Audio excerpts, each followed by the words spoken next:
Ever get that, like, unsettling feeling? You know, where you're not quite sure if your memories are straight. Uh-huh. Like, you remember things a certain way, Yeah. but someone's super close to you, they're like, no, no, no, that's not how it went. Right, right. That, my friend, is the super murky and honestly kind of scary territory of gaslighting. Oh, yeah. And, well, that's exactly what we're going to dive deep into today. We're taking a look at this YouTube video all about gaslighting, how to spot it, and more importantly, how to protect yourself. And that murky thing you said, Yeah. that's a great way to put it. Gaslighting.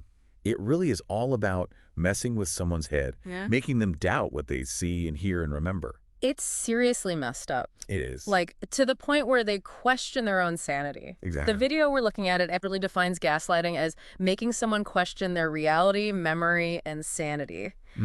Which honestly gives me chills just saying it out loud. Yeah. It sounds like something straight out of, like, a thriller movie or something. But it's way more common than you'd think. Way more. So what are, like, the first signs, those little red flags that someone might be trying to gaslight you? Well, one of the earliest ones is that feeling of self-doubt. You start to second-guess everything. Your memories, your choices, even like your senses. You even start to think, maybe you are going crazy. And that's exactly what the gaslighter wants. They want you unsure, doubting yourself, so you lean on them more for validation, you know. So they're basically, like, intentionally breaking down your confidence. Pretty much. They chip away at it little by little Oh, until their version of reality becomes like the dominant one. that's scary. And the video also mentions feeling isolated from friends and family. Like, that's a warning sign, too. Oh, absolutely. Isolating you, that's classic abuser tactics. Right? Because think about it. If they control who you talk to, who you see, Yeah. they control what you hear, what perspectives you get, you become more and more dependent on them. For everything, really. It's like they're building this little world. Yeah. Where their reality is the only one that matters. It is a world where your doubts just get louder and their lies become the truth. That's just so messed up. And then there's this other red flag the video talks about, these constant accusations. Just totally baseless, out of nowhere accusations. Can you give an example of what that might look like? Sure. Picture this. You're constantly being accused of saying things you never said, doing things you never did. Oh, okay. They twist your words, take things out of context. It's all designed to put you on the defensive, make you feel like you're always in the wrong, even when you know you're not. But wouldn't a real apology, like a genuine apology, be important in a healthy relationship? How can someone tell if it's like healthy accountability versus, like you said, manipulation? Oh, that's a great question. And it's super important to be able to tell the difference. Because gaslighting, it's not about genuine growth or taking responsibility. Right. It's about using blame as a weapon Wow. to break you down, make you question your sanity. It's about power, not fixing things. Okay, so if you're caught in that web of accusations, what do you do? How do you even start to protect yourself? Boundaries? Clear boundaries and assertive communication. That's crucial. You have to firmly stand your ground, state your reality, and refuse to let their accusations control you. Sometimes, talking openly and honestly can clear up genuine misunderstandings. But with a gaslighter, strong boundaries are essential. You got to protect your mental space from that constant manipulation.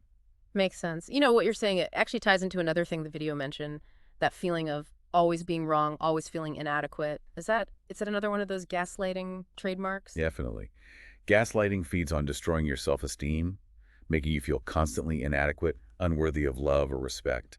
It's a constant stream of criticism, belittling comments, all chipping away at your confidence. God, that must be so emotionally draining, to just constantly feel like you're not good enough. It is. And that's why it's so important to cultivate self-love, recognize your own worth, separate from what the manipulator is telling you. Yeah. They want you to believe that their opinion is the only one that matters. But you are valuable no matter what they say or do. So it's about, like, reclaiming your own story. Yes. It's about remembering who you are, what you've done, what you bring to the table, regardless of their attempts to shrink you down. The video also brings up this thing about them, like, belittling your achievements, making your experiences seem small. It's like every single thing a gaslighter does is meant to make you feel less than. That's the heart of their strategy, to make you feel small, incapable, so you question your own abilities. Wow. By minimizing your achievements, they're trying to make you crave their approval, their validation. It's like they're trying to erase who you are and replace it with, like, this version they can control. You got it. So how do you even fight that? How do you hold on to who you are when someone's actively trying to tear you down? One surprisingly helpful thing, keep a journal of your achievements. Sounds simple, right? Yeah. But it's incredibly powerful. It's a way to fight back against that feeling of insignificance. It's like a tangible reminder of everything you've accomplished, everything you are, a record of your successes that the gaslighter can't twist. So it's about taking back control of your own narrative. Exactly. You decide what your story is, Yeah. and their manipulations can't touch it. It's grounding yourself, reminding yourself of your worth, even while they try to undermine you. We've already uncovered a lot about gaslighting, but we've Really? just scratched the surface. And this is heavy stuff. We need to take our time to really understand these manipulative tactics. For sure. So we'll be diving deeper into more of these gaslighting signs and, most importantly, how to protect yourself from them. Definitely. It's crazy, as we're like going through all these signs of gaslighting, Yeah. it really hits me just how much this impacts someone like deep down, mentally and emotionally. It's not just feeling like a bit insecure or confused. It's like they're shaking the foundation of your whole reality. It is. It really is. It's like psychological warfare, honestly. Yeah. And it could lead to serious issues, anxiety, depression, the whole 9 yards. Yeah. Our source material even mentions, and this is kind of chilling, Okay. that sometimes people feel way more anxious or depressed, specifically when they're around the person who's, doing the gaslighting. Wow. So that's like a direct result of what's happening? Or could it be like other stuff going on too? Well, it's always best to talk to a professional, a therapist, to really know for sure. Of course. But yeah, that spike in anxiety and depression, it can absolutely be tied directly to the gaslighting. Yeah. That constant stress, the emotional abuse, it takes a toll. Right. Imagine living in a world where you can't even trust your own thoughts. It's hard enough as it is. Exactly. It's a recipe for disaster, emotionally speaking. So what can someone do if they're feeling that way? Like, what are some steps to get back on track emotionally? Well, first and foremost, professional help and self-care. Those are key. A therapist can give you the tools you need to cope, to start healing. They can help you validate what you're going through, rebuild your self-esteem, all that good stuff. But they can help you realize you're not actually going crazy. Exactly. Okay. And self-care, that's like, what? Taking breaks, doing things you enjoy. Exactly. And remember, self-care isn't selfish, it's essential. It's about taking care of your mental and emotional health, whether that's exercise, spending time in nature, meditating, or anything that brings you joy, really. Makes sense. And speaking of things that bring joy, our source material mentions something pretty interesting. Using affection or gifts as a manipulative tactic. How does that even work? It's called intermittent reinforcement, and it messes with your head big time. Basically, the manipulator will, shower you with love or gifts after a period of being awful, almost like they're trying to make up for it. So it's like a push and pull thing, keeping you off balance. Yeah, exactly. You start to wonder if maybe they're not so bad after all, if maybe you're just overreacting. It's so confusing. It is incredibly confusing. This cycle of abuse and reward, it makes it super hard to break free. You crave those good moments, even though they're always followed by, more bad stuff. It's almost like they're using those good things, the affection, the gifts, as a cover for the manipulation. Exactly. And it shows just how sneaky gaslighting can be. They're twisting your natural need for love and connection to get what they want. So messed up. It is. Remember, real love, real respect, it doesn't come with these strings attached, these cycles of abuse. This whole deep dive, it's really made me realize how easily we can be tricked, especially with things like affection and gifts. It's true. Gaslighting, it distorts everything, even the simplest things. Yeah. Makes you question your gut feelings, your judgment. Makes sense. Okay, another red flag the video mentions is constantly apologizing, even when you know you've done nothing wrong. Why would someone do that? Well, when you're constantly being blamed, accused, you start to internalize that. You start to Yeah. believe their warped version of reality. You think, maybe it is you, maybe you are to blame. Even when you know deep down it's not. Yeah. And this self-blame, it can become a habit, a hard one to break. Makes it tough to stand up for yourself, to speak your truth. So how do you break that cycle? How do you stop apologizing for things that aren't your fault? Assertiveness training can be a game changer. Learning to see things clearly, to know when you're actually at fault and when you're not. Learning to stand your ground, to speak your mind with confidence, even when you're being manipulated. It's about reclaiming your voice, your power. So it's about trusting your instincts, basically. Exactly. Knowing you deserve to be treated with respect, not manipulated. This next strategy the video talks about is super interesting to me. Writing things down, like keeping a record of events and conversations. Why is that so important when it comes to gaslighting? Because when someone's gaslighting you, it's easy to lose track of what actually happened. You start to doubt your memory, you start to buy into their lies. Like you said, they're messing with your whole sense of reality. Yeah. So having that record, that's your anchor to reality. It's proof.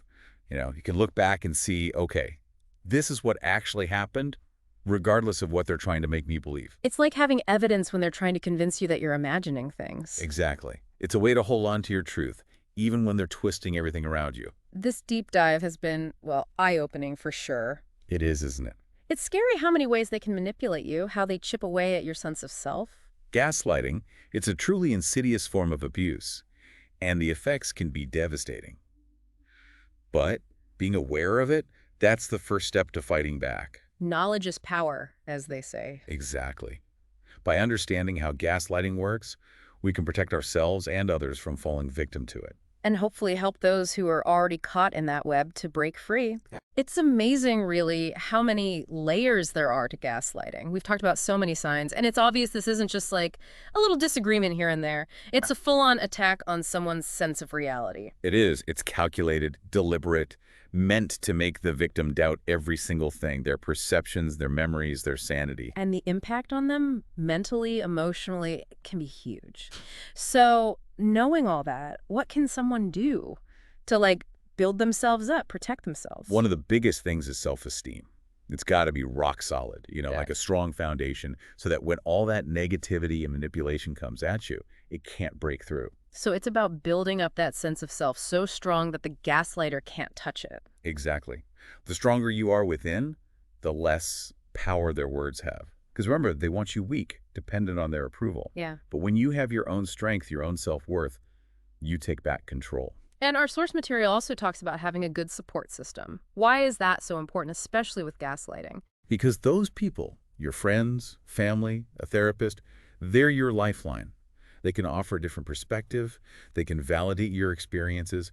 When the gaslighter's trying to isolate you, make you think you're alone, Yeah.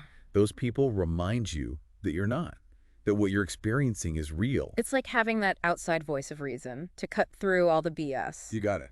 Okay, and the source also mentions therapy as a key part of healing. So what can a therapist do specifically to help with the aftermath of gaslighting? Therapists, they understand abuse. They're trained to recognize it, and that includes gaslighting. They can give you the tools and support you need to deal with all the complicated emotions that come with it. So it's not like a sign of weakness to go to therapy? Not at all. It's a sign of strength, actually, Okay. to admit you need help, to be willing to work on healing. I like that. Therapy is a safe space to process all that trauma, to learn how to cope in healthy ways.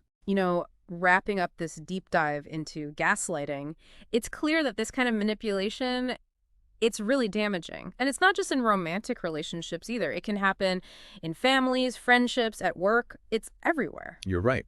Anytime there's a power imbalance, gaslighting can happen.